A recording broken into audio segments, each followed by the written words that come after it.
Hello and welcome back to my channel. This is Early Career Academic. On this channel, I explore how I use the Passion Planner to set personal and professional goals. In this video, I'm going to do a flip through of the back pages of the Passion Planner. Before I get started, I am a Passion Planner ambassador. That means there's a discount code and an affiliate link in the description of this video. I just really appreciate it when you use those links and those codes. It just warms my heart and makes my day. So thank you so much for being here. So this is a medium Passion Planner in the Elite cover. It is undated, which means all the months are in the front and all the weeks are in the back. And then in the very back are back pages, and I'm going to show you those in just a second. But I just wanted to let you know what we're working with here. So in the very back of the planner are a combination of blank pages and lined pages. And I'm going to show you all the pages.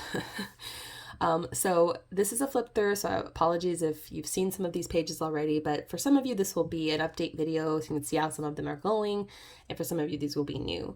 So this is the very beginning. When I first set up this planner, I had a newborn on my hands, so I created a baby milestones chart for myself where there's like kind of average like feeding, sleep wake windows, and diaper sizes. So I was a little anxious, new mom and everything, about figuring out like how much should I be feeding her and so on and so forth. And so I was tired of Googling it every time, so I decided to write it down. And this was somewhat helpful. It was nice, babies don't always fall into the averages, but mine was, fairly standard. So it was helpful, especially with the diaper sizes. And then I did a 23 for 2023 list, and this is like 23 goals that you want to accomplish in this year. And what I will say is, let's see, we'll do an update. I'm going to be doing this coming Friday. One new book a month. Nope. Experiment with baking. No. Writing retreat, grad reunion, walks and naps, restart yoga. I did a good number of these considering what I had going on this year. This baby book, I'm definitely going to finish this baby book probably within this year, but it might also be like my next maternity leave activity that I do, like one of the things I put on there. So that might happen in that. Move to a new home, we're working on it. Study my Arabic. Nope. The other thing that might actually happen in 2023 is to make a will. I know you guys have probably heard me, if you've been following this channel, say we're gonna make a will, and every time. This is like, let this be, again, permission if you need it. But you don't have to do everything on the list if you create one of these lists. This is really kind of stretch goals. We do need to make a will. That's probably like a really big one on there. But some of this is stuff I've just been wanting to do, like get our knives sharpened. But it's not the end of the world. Like, I have a knife sharpener. I'm not cutting things with dull knives, but it's different when you get them professionally sharpened. So, and there's other things I did this year that aren't on here, like things I've been meaning to do for a really long time. We did a lot of house projects in preparation for a potential move, just stuff, so I don't really, I'm not hard on myself, let's put it that way, if I don't do all of my stuff on this list. It's really kind of keep track of stuff that I want to do, but isn't the end of the world if it doesn't happen. So I will be setting up another one of these for next year in my in December, so you can see that. Then I have a big dreams page. This is like work related dreams, like big things I'd love to do in my career, and little underneath each dream cloud are like things I could do to move the needle toward that dream. Honestly, I'm not entirely sure if I've done like anything related to this, because this past year was really challenging with work. I still am not entirely sure where my work future lies at the moment. I've been having a lot of issues with the admin role that I took on, and it kind of sucked up a lot of the energy I would have to, potentially reaching toward these goals. This edited collection is happening though. This will come out next year, so in that way I'm making some progress. But in the other categories, I wouldn't say making a lot of progress, and that's because administrative stuff has sucked up everything. But I also am relatively okay with it, because I am also like dealing with a 1-year-old and another baby coming, and I probably would have been taking some breaks on these goals anyway with those new developments in my life. So I'm not like, stressing about it too much at this moment. But it is useful, I think, as an exercise to like help yourself visualize what you would like. And it doesn't have to be professional, but personal could be big dreams for your personal life as well. And then I did a kind of, I would say, haphazard vision board for the year. I used Passion Planner stickers from different Passion Planner sticker books. And I think I did some of these. Yeah, I've definitely done Become a Mom twice. Yep. New home, working on it. Host people that I like. I think I actually did really well with that one this year. Read, not as much. Excel in administration. I really don't know if that's happened. I doubt it. I mean, I've done what I need to do, but I have no heart in this. Zero heart in that. So, blog, nope. Submit a new article. I am submitting the minimal computing article, so I think that one is happening. Lean on my network. I've actually done really well with that, with the baby stuff. This syllabi I've not done. I did these things though. So I think a pretty good vision board for the year. And then this was the word of the year that I chose for 2023, which was enjoy, like find ways to enjoy my life. And I think that's like maybe a little strange, but if you were here for when I set this up, it would make a little more sense. I was a brand new mom. I was starting work again. I was nervous that I would be so overwhelmed that I would forget to enjoy things about my life. And it was hard. I'm not going to say it wasn't, but I think like reflecting on this word and trying to find ways to make it happen did help. It helped with all of that transition. And then I did a year in pixels. This is a PDF on the Passion Planner website. It's free. You can download it for yourself. And you can track anything you want. Now, obviously, it's more interesting if you have more than 3 categories because the colors will look cooler. And also if you actually did what you're tracking. This was me trying to determine in a given year how much time I actually devoted to research and writing tasks. And as you can see, I did a lot better in the spring and summer than I have done in the fall. If you've been following this channel, you know that basically August got sucked up by admin, so did September. October, we were sick the entire month. And I would like to say that November was going to be the month I rally. But as you can see, this has been rough. I think we continued to be sick in this first week at least. And this is the other thing, that the way that I set this up obscures some things. It's not that I haven't been working on some of my writing projects, but they just don't fall into research and writing categories. I've been working on the edited collection mainly, and that's like facilitating the internal review and getting my contributors' chapters in shape for the submission and so on and so forth. So it's not like I haven't been doing anything for that. It's just not my personal writing projects. Now, what you can see here is where I've marked off in this week when one of my manuscripts is due, like my own project, and then when I plan on working on my chapter for the collection, and when there's a review of an article that I have due. These are the 3 tasks that I have to do before the end of the year. And so I went in and I just decided, like, here's when I'm going to tackle them. So we'll see if that happens, but yeah. And these boxes around these weeks are me tracking my cycle. This is when I had my period, and I was trying to figure out if I'm less productive in those weeks, and it clearly was. Then I got pregnant. I actually got pregnant twice in this period, so that no longer became relevant. So yeah, this is Year in Pixels. And I think for someone who does teach a 4-2-4 load, also an administrative leader, this is a good amount of research and writing days. I'm going to, at the end of the year, like tally it maybe to see, but I do get projects off my desk and out the door, so I'm pretty pleased with it. This was an ideal week setup that I did for the spring semester. I'm pretty sure it was the spring semester. Yeah. And this I like to do every so often when a new semester starts, to decide, like, when am I going to do what. This was also back when my daughter used to have 4 naps a day, so clearly no longer relevant. And also I didn't have daycare, so it was a very different like lifestyle than the one I'm currently leading. But it can be very helpful to do this exercise, even if every week doesn't like necessarily conform to your plan.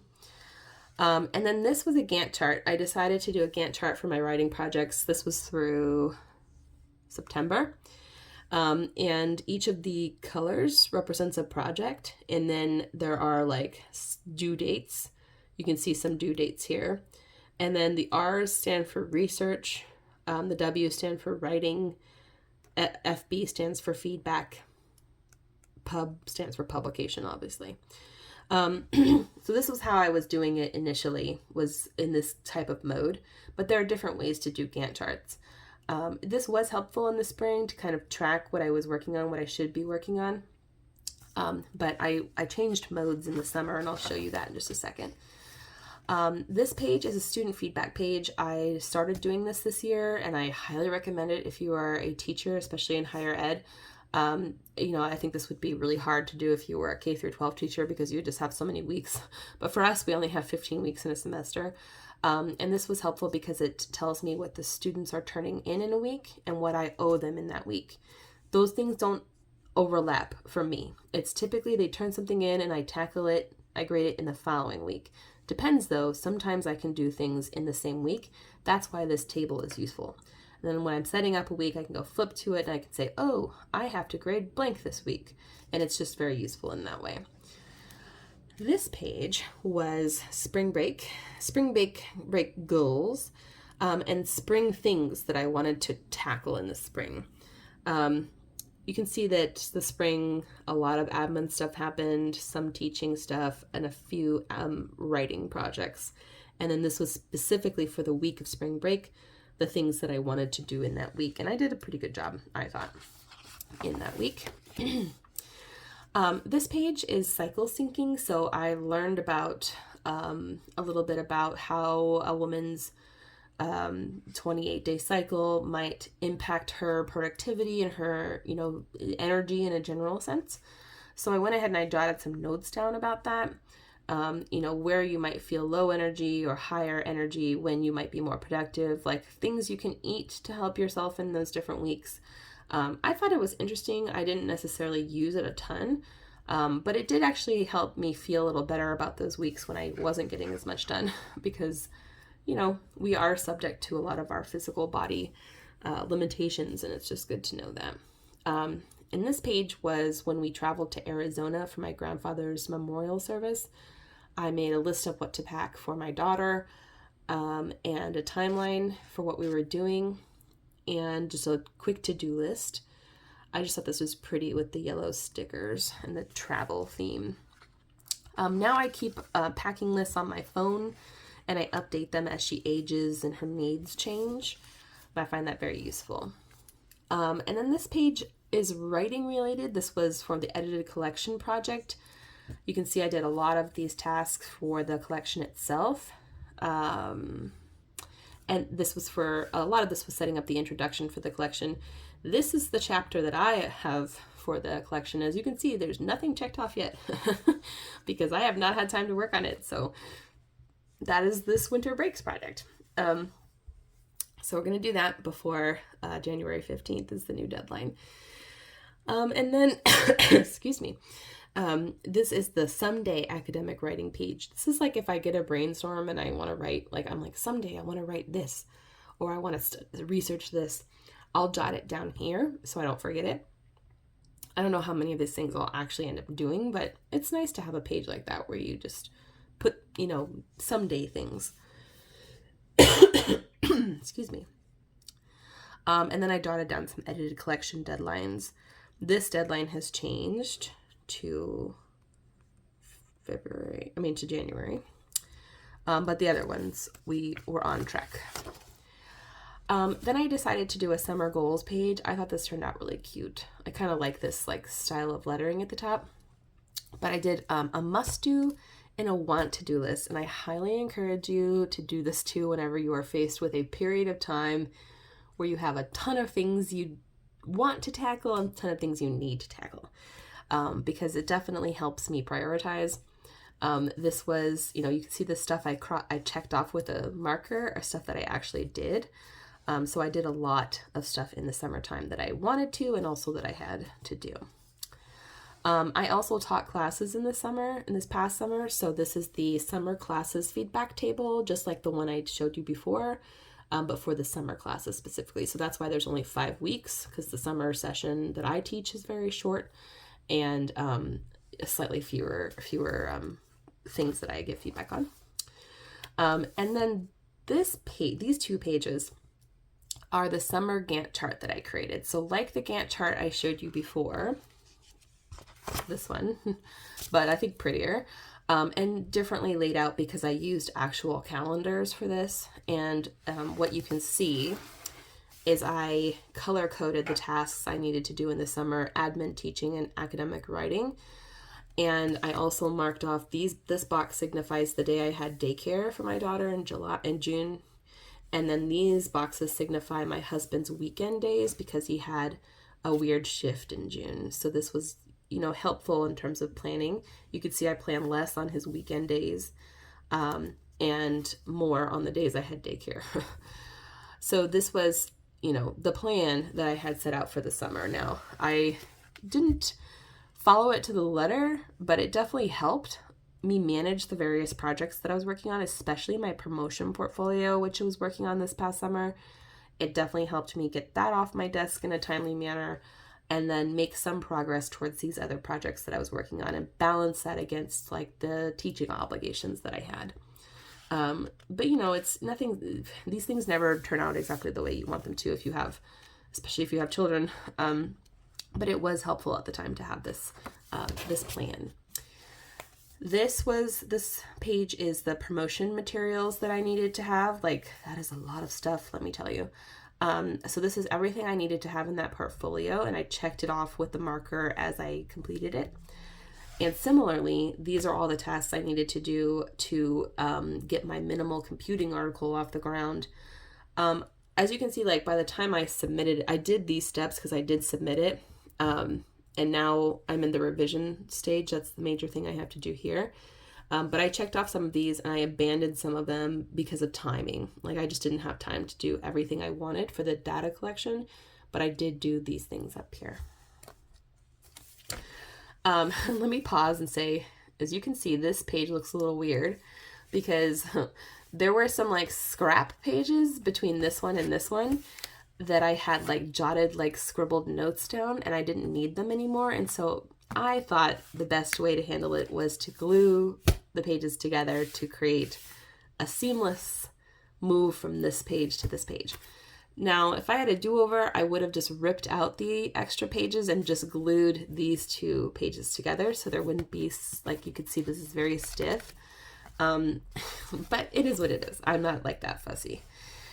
So this is another ideal week. I decided to print like an actual week calendar to make it easier on myself. And this was for the fall. This is what I wanted to do ideally on the days. This was such a useful exercise in this semester in particular, y'all, because I have daycare these 3 days, assuming my daughter isn't ill, obviously. And I had to really ask myself like how I wanted to spend my time on Mondays and Fridays, because I had my daughter. And I would try to like shoehorn a bunch of work into those days sometimes, and it just went like a disaster. So it was very useful for me to be like, okay, I can get work done on the work days that I have daycare, and I can do more stuff with her on the other days that I have with her. So another useful exercise. And then I decided to do another edited collection page. And as you can see, we moved, I don't know if you can see this actually, but these are the dot grid pages. So we moved into the dot grid part of the back pages. I decided to do another one with updated things I needed to do. I'm in the review revised chapters right now, and then I have these 2 tasks. I also jotted down the chapter sequence so I knew who was doing which chapter number and in which section, because we're doing blind copies now, and it's useful to me to have a key, if you will, of whose chapter is whose. This page is Freya's baptism planning page. So my daughter was baptized in August, and I decided to create I decided to basically take notes of the things I had decided on doing for her reception, and the menu here, a lot of which we ordered from a restaurant. But yeah, this actually went really well, and I love the way this like page turned out. It's really adorable.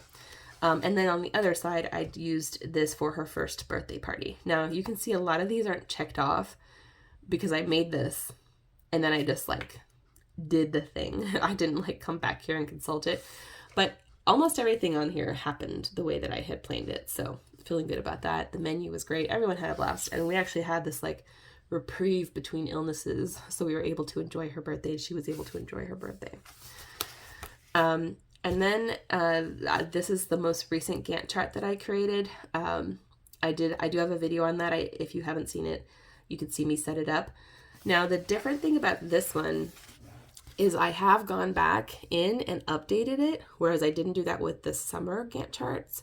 And I also printed the calendars too large in this case, so that's why they look a little wonky.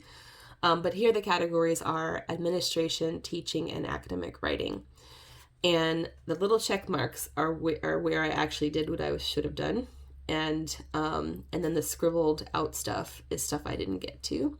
So as you can see, I'm in this week now, and I'm doing EC Reads right now. I will finish EC Reads today, hopefully. And I'm offering optional one-on-one meetings with my students today. So those are the two main things I'm doing today. And then I've marked out Thanksgiving break. And then I changed the plan for this week because I realized after I had like crossed things out over here that I needed to do that. So I'm going to work on my revisions the final week of classes, and then we switch gears. We have final grades we have to submit, the review that I owe a journal, and then I switch to the edited collection. This is like probably, I didn't think this through before I started this video, but we are anticipating potentially moving into a new residence on the 16th of December. That's why it says move day. I didn't want to spill the beans this early, but it's very possibly going to happen, y'all. So that is also why I'm feeling a little overwhelmed these days. But I will share more with you when it's more solid. Just again, wish us luck. This week, my daughter's daycare is closed, and then it reopens on the 26th because, Christmas is here. I chopped off Sundays on this calendar to make it fit, so that's why it looks maybe a little weird to you. And then I decided what I'm going to do on the days that she's here in daycare. Obviously, if we do move, there will still be tasks potentially that I have to do, but I'm really good at moving. Did that a lot in my life, and so it's possible by that point that we'll have mostly unpacked and put away. And so I can focus on some work on those days that I have daycare. Now here's just some blank pages I haven't filled out yet, like just 2 in this whole planner. The other day I went ahead and I did a holiday cards list. So thankfully no one I know watches these videos because I did have to cross some people out because I only ordered 40 cards this year. I don't know why, but that's what happened. So I was trying to be very judicious about who I sent cards to. And then I also made a home project list. This is for our house buying process. And then these pages already existed. And I did a video on this, on how I'm planning my second pregnancy. This is the trimester checklist. So as you can see, I nailed the first trimester stuff pretty much. But the second trimester, it's been a little hit or miss because we've just been so busy with the work and Freya and now this, home buying process. And then the third trimester here, and if I were you and you were having a baby, I would add a 4th trimester list because there is stuff you have to do in the 4th trimester, which is after the baby is born. So there's just stuff you just want to keep track of. I added a memories page. These were the names we were considering for my baby boy, and this is the one we picked, Archer. This is where I would have put some ideas about how I was going to announce it. Second pregnancy, y'all, I should not come back to this page. It was very different than Freya's pregnancy. I did announce it, but I didn't write anything down here. And then also our maternity shoot is booked. It's coming up in January, so I will probably jot some ideas down here, but I already know kind of what is going on there. The next page is baby gear. This is stuff I know I want for Archer, just a few things that I don't already have because of, having a baby so close together. But some things that we would like for baby number 2. And then some things we need to clean and declutter. This was, again, before we decided to try to move out of our house. So this is probably still the case. Like, even once we move out, we're going to need to like do a little move out clean, but it's a little different because this is pre-baby, this was in preparation for a new baby, not in preparation for moving. And then these home projects, actually, let's see, what have we fixed? We're not doing that. We've done a few things. We did this one. There were other things that we did, and I'm just drawing a total blank. But my husband's working on some of this stuff. I actually don't think we need to do anything with that. Some of this stuff, too, we don't want to do till we leave. Like, till we're pretty much close to leaving. So, I've got some home projects on there. And then postpartum prep. I found this very useful last time. There's definitely, like, I think I did a pretty realistic job of prepping, like, in terms of, like, what we'd actually eat and, things. And also because I'm doing a scheduled C-section this time, this, like, last time was a lot longer, but it's much shorter this time because I don't need to have, like, the ice pads and all that stuff. And then the hospital bag, again, like, a little shorter than last time in terms of, like, the length of the list, but still stuff you need to think about because we'll be having a 4-day stay in the hospital after the C-section. And that is it. And that's my swatch page where I put my markers so I can consult the colors. And I have this extra, like, page in the back here. But those are all the back pages. So as you can see, I use the heck out of those in my planner, and they are primarily functional, even as I try to make them look somewhat pretty sometimes. I just have a lot I'm juggling, as you have heard, and it is, I think, super useful to me to have these back pages so that I can plan out projects and plan out periods of time and plan out, to-do lists, and just, it, for me, planning calms me. And even though we're far away from this point of postpartum prep and hospital bags packing, we're 3.5 months away from that, it still soothes me to know that it's in here. I've already thought about it. I don't have to think about it in the future, especially in the middle of potentially moving with a 1-year-old. So anyway, thank you so much for watching this flip through. I hope you found it interesting. I'd love to know in the comments how you use your back pages. Like, what do you use them for? Also, I urge you to check out Passion Planner's PDF collection because they have some really good PDFs where you can, like, track the books you're reading and the music you're listening to, and you can do gratitude challenges and activist challenges, Earth Day stuff. Like, there's just, like, a ton of stuff on there. So if you're like, I don't have all this crap going on, Tanya, how am I going to use my back pages? There's some really good, like, resources there for you if you care to use your back pages in this way.